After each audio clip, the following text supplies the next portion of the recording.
The article exposes the opaque nature of political funding in India, highlighting how big business influences parties via hefty donations. Civil society campaigns, leveraging PIL, aimed at transparency in funding.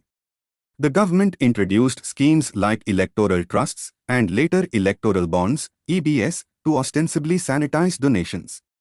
Amendments to laws facilitated foreign and corporate contributions, raising concerns of undue influence. EBS became the primary donation mode, favoring ruling parties. Despite a staggering influx, political parties still rely on cash dealings. The Supreme Court's refusal to stay the scheme perpetuates donor anonymity, obstructing transparency. The PIL challenging the constitutionality of electoral bonds is pending, fostering hope for fairer elections. A constitution bench, led by Chief Justice D.Y. Chandrachud, is reviewing petitions challenging the electoral bond scheme's validity, focusing on transparency in election funding. Jagdeep Chokar and Sanjay Kumar discuss the potential for transparency through public funding of elections, emphasizing the need for accountability and democratic functioning in political parties. They reference global models, suggesting that if public funding is implemented, strict transparency requirements should be in place. The discussion addresses the challenges and complexities of state-funded elections, urging a focus on public money being used accountably for the electoral process. The article addresses the issue of over-the-counter sales in India, where sellers in medical shops often provide opinions on prescriptions, influencing patients' choices. The National Medical Council, NMC, directed doctors to prescribe only generic names, leading to protests due to concerns about quality and affordability. There's a perceived nexus between pharmaceutical companies and doctors, but the medical community emphasizes the ethical commitment to affordable medicines. The prevalence of substandard drugs is highlighted, with a call for government assurance on quality before enforcing generic prescriptions.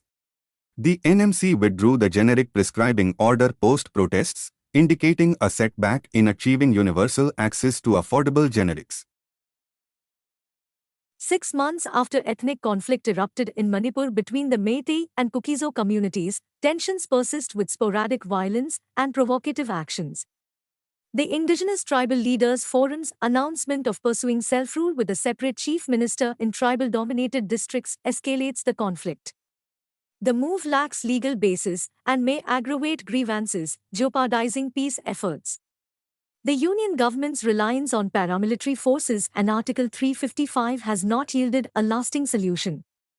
The absence of dialogue and a clear strategy exacerbates the situation, emphasizing the need for a change in the BJP's approach to prevent prolonged unrest in Manipur. Myanmar's junta faces a significant challenge from the Three Brotherhood Alliance, a coalition of ethnic rebel groups, as they claim territorial gains along the China-Myanmar border. The rebels' offensive indicates the junta's overextension. The military coup in 2021, aimed at establishing order, led to widespread violence and displacement. However, the pro-democracy movement shifted from peaceful resistance to forming an underground government and collaborating with ethnic rebels.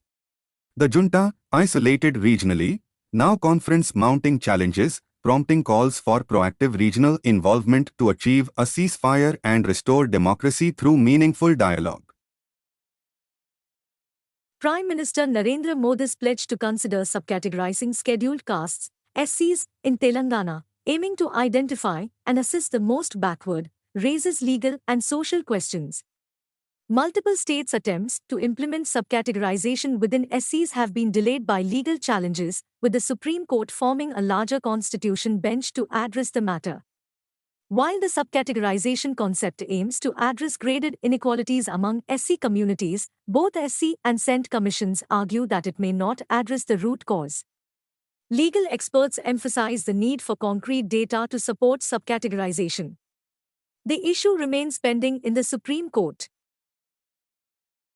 The world's first vaccine for chikungunya has received approval from the US Food and Drug Administration, FDA. Developed by European vaccine manufacturer Valneva, the vaccine, named IC, is approved for individuals aged 18 and older who are at an increased risk of exposure to the chikungunya virus. Chikungunya is a viral infection transmitted by mosquitoes, characterized by severe joint pain and fever. The vaccine, administered as a single dose, contains a live, weakened version of the chikungunya virus. The FDA's accelerated approval pathway was used for the vaccine, signifying its potential clinical benefit for serious conditions.